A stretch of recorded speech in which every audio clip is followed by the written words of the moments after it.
Hello and welcome to TV Trippers with Matthew 3.14, not more. Covers 101, a lot of fun, and I just can't be bothered to do this fucking rhyming shit. Antonio 47 on the M.A.C network. This is a show where we discuss shows and movies, especially Game of Thrones. Though really, when you think about it, at this point, we're just doing Game of Thrones, aren't we? Yeah, pretty much. So yeah, I'm Matthew, and today we're going to talk about episode 4 of season 6 of Game of Thrones. Either of you know what this episode is called? It's the Book of the Stranger. Alright, the Book of the Stranger, let's do it. Sansa's back. What do you guys think of that? Yeah, I thought it was pretty cool. I thought it was quite cool how they had a moment, her and John, when all of the Stark children so far throughout the whole of the show haven't actually reunited at all. I thought it was just really cool seeing them hug each other. Antonio? Every week. I swear to Jesus. Every week. Every week. He's going to come back and do his... Oh, it's so annoying. I'm going to be in the middle of saying something. Anyway, Sansa's back. That's actually... It's good, right? She's doing stuff. She was actually... I thought that's cool. Somehow Sansa was actually progressing the storyline for once since, like, season 1. Yeah, for the first time ever, she's actually chosen to do something that's relatively cool. I was really impressed by that. Yeah, it's like... And now, and Tormund, if that's his name, was being amazing again. Being a top 5 character at this point, probably, when you're just looking at bloody Brienne with those eyes. Yeah, that was weird, especially when he was eating the meat full on gopher. Like that was really weird. I'm not a digger of what they're going to be called, boarmen. I'm not sure, but bear. I've got bear and maiden bear. Oh yeah, that's a good point. But no, didn't dig it. I thought it was weird. Did you just hear a really loud, like, bing noise? No. Okay, doesn't matter. That was just me. Alright, actually that, because Tormund said that he had sex with a bear, didn't he? Did he? So, he did. Oh, what? I want this to be his bear story. You know when, like, he's talking around the fire and he's talking about how he had sex with a bear in the forest, and then like Ygritte says, "I don't care about no bear." So I can't do a voice. So I'm just gonna make shit up. I don't care about a bear. You didn't have sex with a bear. I can't even remember that. That is weird. Oh, in that case, he must be. Sorry, can you just repeat? What's it? She came in and she's full on staring her out. Yeah, sorry, I didn't have that. Yeah, alright, next thing. I'm gonna have to recall Antonio. Littlefinger is doing again. Littlefinger's back. What do you think of that? Oh, that was great. It showed ever sort of supplies and stuff could have easily been thrown down the moon door. Just the word Littlefinger. It was really cool. Who did he say he was attacking again? Is he going to go try and attack the bolts? Stop for a second. Just so you know, all of that was missed until who did he say was an attack again? So I'm just going to cut that out. I thought that was just me, to be honest. No, I can't hear that either. So you're back. Anyway. Yeah, Matt. If I leave, don't worry about it. Just continue as you. That's what do. That's what we're doing. Don't worry. Yeah. He said he was going to go attack Ramsay. Oh, I really hope so. I like it how he's got control, complete control over the Vale. I think it's cool how he's worked himself up and now he's essentially the leader of the Vale. I just think it's really cool. He's going to join the fight. Littlefinger, he's a bit of a dick, but I quite like him. What do you think? He's an interesting character. I think he's a really good character because he's just likable at this point. So let's just carry on. Oh, actually, that little kid apparently learned about how to treat falcons because he wasn't touching the Falcon, but you know how he got that toy Falcon and he threw it down the moon hole? Oh yeah. So he's learning. That's a good point. That's a good point. Over to Marine now. Tyrion, slave as prostitutes. That's what I took from that. Oh, is it just me who dislikes like Missandei? I don't like her anymore. She's alright, but she's a bit... Oh, no, shouldn't do that. No, that's too interesting. Let's not do it. Yeah, she's like, I'm not sure if we should advance the plot. I think maybe just like burn even more ships that could take us to Westeros. Yeah, I thought the deal was actually quite a good deal. Everyone else seemed to hate it, but I thought it was quite good. I thought it was the only way anything was going to get done. Honestly, 7 years is a pretty long time. I can't argue with her about that. But I hate that Grey Worm is just being turned into like a little bitch by Missandei. So, yeah. Well, when we first saw him, he was full on, like, he could get his nipple cut off, you wouldn't even care. Now he's just a bit of a pussy. But to be fair, he doesn't have any balls. So... I mean, I'm not sure if you can hear me clapping, but I'm right here. Oh, I can. I appreciate it. Good. Actually, isn't it weird that the 4 main characters in Marine now, there are 3 of them are men, and they have combined 2 balls. Yeah. That is quite weird, to be honest. So yeah, that's quite weird. Honestly, four main characters, 2 balls, 3 men. Anyway, moving on. Yeah. Oh, sorry. Cersei, Tom and Tyrell's. What do you think's happening over there? Oh, I think that's quite cool how they're going to finally attack the High Sparrow after everything he's done. They've only just thought about attacking him, and I think that scene could play out so perfectly. Thing is, though, it's almost too good. You can always tell that something's going to happen dodgily, and the High Sparrow's going to stay in power. Antonio, what do you think? Antonio has left the building.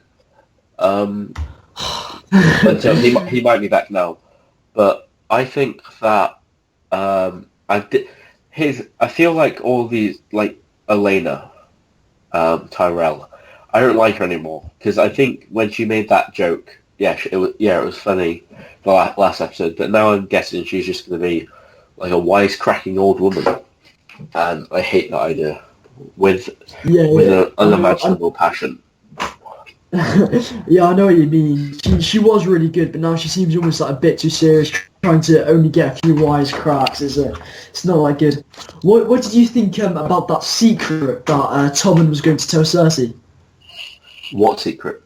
I've forgotten. You know how there was the scene between Cersei and Tommen, and he was like, "Oh yeah, the High Sparrow gave me a secret, and I'm not meant to tell anyone." And then he looks all suspicious and stuff, and he's about to tell Cersei. What do you think it was?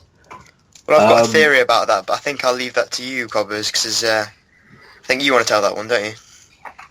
Yeah. I personally think it could be the Hound, and maybe I know it seems a bit skeptical, but it could be the High Sparrow told Tom, "Oh yeah, we've got the Hound to fight at the trial," and maybe that's what the secret is. But at this current moment, we know nothing about it apart from that is a secret. I remember it was like in season 2 where Beric said, I remember. Oh, sorry, I read it today. Where Beric said, Sandor Clegane, or Clegane, the Lord of Light is not over with you yet. So that could be. Sandor is the Hound, right? Yep. Yeah, Sandor, and then it's Gregor. That's the mountain.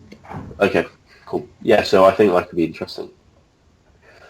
I think Marjorie. Sick. Oh yeah, that was cool. That was weird. I hate how he's trying to manipulate her and stuff, but it was still pretty cool. What did you think? I think the way that I saw it written is that he didn't send in Marjorie to break Loras. He sent Marjorie in for Loras to break her. So I like that way of phrasing it. I think Marjorie's going to break soon. Yeah, that's a very good point. She was distraught at the end when she saw Laura and stuff. And plus, what's it? From the other scenes, we know that she's going to do the walk of shame, so it worked. Yeah. So moving on, because honestly, King's Landing can get boring. Iron Island, Yeah. not that much happened. Ooh, that was quite cool. That was quite cool. Although it was alright, to be honest, actually, thinking about it. It was just a bit... Yara was telling Theon that he's a massive pussy, and she was like, what the fuck are you doing here? That was essentially it, and then it sort of set up a war in the Iron Islands between her Euron. and I think it's Euron. Yeah, Euron Greyjoy.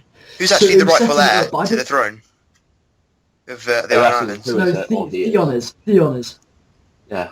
Who's after Theon then? Yara. Yara. Oh.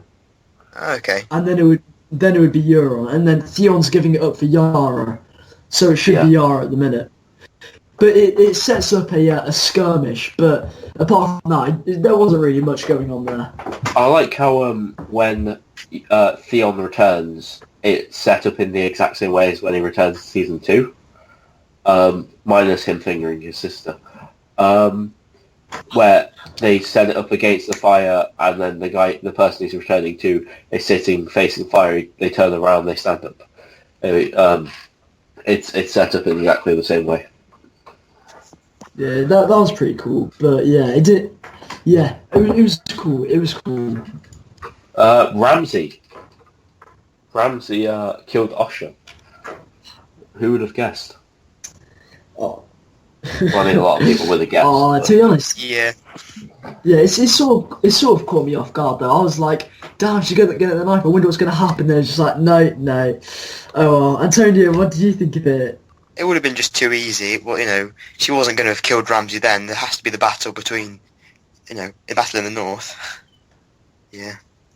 Yeah, I can see that being the episode 9. I think we discussed it last week. I think that's going to be the episode 9, is them battling, and then Littlefinger shows up halfway through with the Army of the Vale, and then they win. And I think Jon will give control of Winterfell to that person who he's sisters with, Sansa. Oh yeah, that one person. No, but I think they're really setting up that one to be the big battle. Everywhere else, they've stopped talking about Dawn. They're not really mentioning any army stuff. Yeah, they're not really mentioning many army stuff down in Marine and so on. It looks like that's definitely going to be the big battle, and I really don't care. It's going to be sick. Seeing Jon Snow just beat the shit out of Ramsay, I would watch that all day long. This is a little off topic, but when do you think the Game Bowl will be? Or we'll just say the trial for now. What episode do you think that'll be in? Episode 6 or 7. Not episode 8, I think like it'll be the Mountain versus Oberyn. Yeah, I think it'll be episode 8, because that's when the Mountain versus the Red Viper was, so I think they'll sort of save it for then. If I can correct myself, I thought Mountain vs Viper was episode 6, which is why I said episode 6. Ooh, So yeah, I think it's going to be the same as Mountain vs Viper. If they called that episode the Game Bowl, it would be amazing.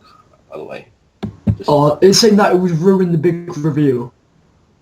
Yeah, I guess so. But we're all guessing it's going to come. And since the Hound is my favourite character, if he's alive, then I'm hoping he's going to do well.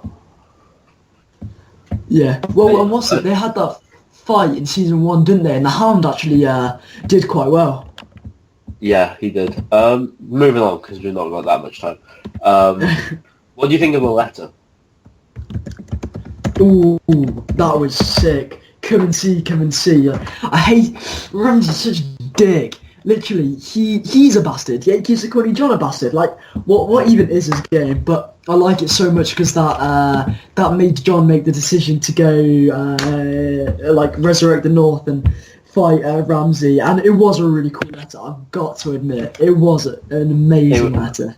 It's like the original. You know when you beat someone on FIFA and they just send you that message afterwards, like, Yeah. oh yeah, you just only did 2 goals and shit. That's what it felt like. Yeah, exactly. Oh, it's so cool. Antonio, what do you think of that sick Oh, letter? he's such a good villain. Like the best villain, best evil character in Game of Thrones at the moment, without a doubt, and maybe probably Uh, one of the best characters. White Walker. I'd rather fight Yeah, Ramsay than fight a White Walker. So Yeah, I but think they're he's not the most really. true. entertaining They don't have villain. personalities. They're just He's the most White Walkers. entertaining villain, but I'm more scared of the White Walkers, and I think the White Walkers have a bigger effect on the show. Would you rather be in a Oh, room with a White Yeah, Walker than Ramsay? no, I'd I'd rather be in a rather room with a fight. White yeah. Walker. I'd much rather fight Ramsay. Yeah, same. Ramsay isn't even that like strong or good of a fighter. I think he's just dirty. He is quite a good fighter though. Remember when Yara comes to try and free Theon? Oh yeah, He's there and he just beats all topless those with two people. swords in hand. Yeah, he beats up loads of people. Oh yeah, he does a good old John Aaron. I forgot. There's a theory that he's not Arthur Dane. He does the old Arthur Dane. Sorry. There's a theory that Littlefinger is the one who sent that letter to get. Oh Jon to yeah, fight them. I don't think yeah. it's That very was believable. yeah. That's the show's version of the pink letter in the books, Yeah. where it's either from Ramsay or from a Mance Raider who's still alive in the books, trying to get Jon to come south so that he can take Castle Black. But that's only in the books. But that was the show's version of it. I think it could be Littlefinger. It'd be one of those cool twists that they always have. Yeah. Moving on because there's not really that much to speak about. Dany is finally interesting, right? She's finally doing stuff that isn't just her being a bitch. I mean, she was a bitch, but it was a good type of bitch. So, Antonio, what do you think of that? Okay then. And he's gone again. Cobbers, what do you think of that? I thought it was sick. It was just so cool seeing as like, I'll lead them. She was crazy as fuck in that scene. She was all like wide-eyed, and then it's cool to see her finally do something, because in every other sort of scene, it's just her getting other people to do stuff for her. So it's cool seeing her take over it. And it means that she's now got a horde of Dothraki, so she can join that to her army, and now she has an army big enough to try and take over Westeros, which is sick. Yeah, I liked the Jorah's fight, where he just like threw up the pocket sand, and the guy just dodged it. I enjoyed the fight scene. So Nah, I don't like it because I think Dario is a bit of a knob, so I felt bad for Jorah, because not Really? only did Daenerys choose Dario, but Dario is also having to save Jorah's ass. Jorah must feel like such a pillock at the minute.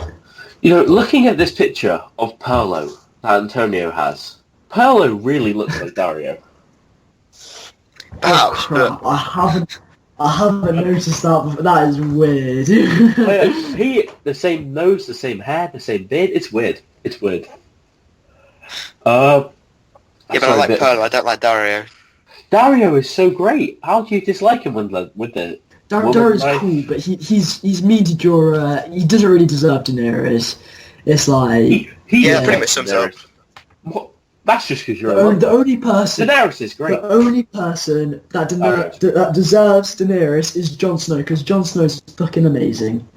Jon Snow does not deserve Daenerys. Jon Snow deserves Ygritte. He deserves better than Daenerys. Daenerys is a bitch. She kills people with fire. She keeps doing it. I hate Daenerys. Do you know who I like? Dario. Here's what we need. We need a boy band for Dario to just kill Daenerys. Dario runs off. Him and Jon Snow. I don't care if they're gay. If they want to be gay, be gay. But if those guys can just like get together, fight together, that'd be great. No, what's it? got Daenerys sidetracked all there. the way. Daenerys. Oh. Daenerys, wonderful. I like how Dany brought back her signature move of setting people on fire. Of setting herself on fire, more accurately, because she hasn't done that in a while, where she just kind of like gets set on fire. It's kind of a best move, honestly. Yeah, it's pretty cool. It's always an amazing scene, and then all of them bowing down as well. Plus, we got to see Targaryen titties again, which I really, really don't mind if I do say so myself. Honestly, what's weird about her, this is going to sound really odd, but her eyebrows have changed a lot since season 1. I don't like it. That I know it's a weird topic, but I was also thinking that, you know, when she's looking at them and she's making her speech, her eyebrows look so strange. Yeah, that's what I was just saying. Her eyebrows have changed a lot, and that you can see them outside. I think for some reason her eyebrows have gotten a lot stronger since season 1, like thicker, darker, bushier. So yeah, I like them. It really shows. They're Really oh, you like the it. nipples. You like the nipples. Don't act like you like the eyebrows. Both are alright. Is that the most she's done in like 2 seasons? The most 2 or 3 seasons. That's the most she's done since season 1, honestly. I think she doesn't seem like she's still a good character. It seems like everything she does is just other people. I think. Yeah, true. But then she still did this. She managed to turn a whole horde of Dothraki onto her side. That's not a bad setting people on fire. Anyone could have done that. If I was in that situation and I was able to survive fire, I could have done it. Although there is a plot hole in that scene. She's resistant to fire, but she still has to breathe oxygen. There was no oxygen in that room. It was all on fire. She should be dead. That's not a plot. That's not a plot hole. I'm being a bit pedantic here. A plot hole. I will get the literal definition, but that is not a plot hole. That is a logical error. A plot hole. Either way, she should be dead. That's besides the point. It was cool though. Although she wasn't covered in ash as well, which she should have been. Yeah, she should have. But then again, you wouldn't have seen those double T's, would you? True. I mean, it's like Pokemon, where you've got like a character. I'm sounding too nerdy now. Where you've got like a Pokemon with Fire Blast. Like you got Fire Blast and Charizard, and you use it too much because it's too OP. And that's what she does. Her move is just fire. Well, look, Danny can survive fire. It's boring after a while. It's a cool point, but it isn't her only move, because that's like only the second time she's done it, and the first time wasn't even on purpose. Okay. I'm just happy that the dragon didn't save her. Honestly, I think that would have been really boring. Just like Drogo. It would have been alright, but I think it's kind of cool that they all came to rescue her, and she didn't need it. She did it by herself. I thought that was pretty sick. Yeah, Antonio, any final thoughts? No, he's the call again. I'm not going to add him back in. Because I'm about to do the outro, so I'm just going to leave him out because I'm not calling him and having him come back. I just want to say one last thing. Jorah pulled out the old Dragon Ball Z Kamehameha pocket sand. Anyway. Oh, I don't want Antonio here, honestly. Antonio, can you hear me? I can. Right, be quiet during this, because I swear to God, I will just do unimaginable things. Yeah, and please don't do the "oh no, now it ends," because that'd be very annoying. All right, outro time. Let's do this. I mean, he's gone again. Anyway, I'm kidding. I'm kicking up. I'm just leaving. Anyway, are you ready? I'm ready. Thank you for watching. This has been TV Trippers reviewing and giving thoughts on episode 5 of Game of Thrones Season 6. I'm Matthew 3.14. He's been Coppers 101, and he's going to come back during the score. He's been Antonio 47. Surprisingly, he hasn't ruined this outro yet. Feel free to leave a comment on this episode in the comment section. If you enjoyed the video, make sure to click like and subscribe. We'll be back next week with a review of episode 5. Goodbye and have a great tomorrow. And we're out. Yeah! Successful episode! Woo! Roberto needs to sort out his bloody connection. Literally. Yeah, he does. His connection is possibly the worst thing about him. And that's saying a lot. at this point. I know what you mean. I love how after every episode we have a little bit where we slag him off. I always want to leave these bits in, just because. But I can't because we called him Roberto now. Oh, we call him Roberto most of the time. I always get called Joe as well. Yeah, I remember that when I called you Coppers about like in the 20th minute. I remembered. Oh shit! I feel like I called him Joe earlier. So. Nah, I mean, it doesn't matter. do you want me to leave this in? Do it if you want. If people would know the real Roberto, not the kind, loving one, the one where he just sort of can't be asked, hangs up on all of our calls, the dick Roberto. And I hope he's watching this as well. Yeah, and he's just like we're like in like probably a week and a half, and I actually bothered to edit and put the video up, and he's just listening like, oh my god, these guys are so mean to me. I just don't deserve this. I don't. That will be his exact thoughts as well. Literally, he's probably going to type in the thing, guys, I'm such a nice guy. I don't deserve this. All right. This is actually goodbye and great tomorrow.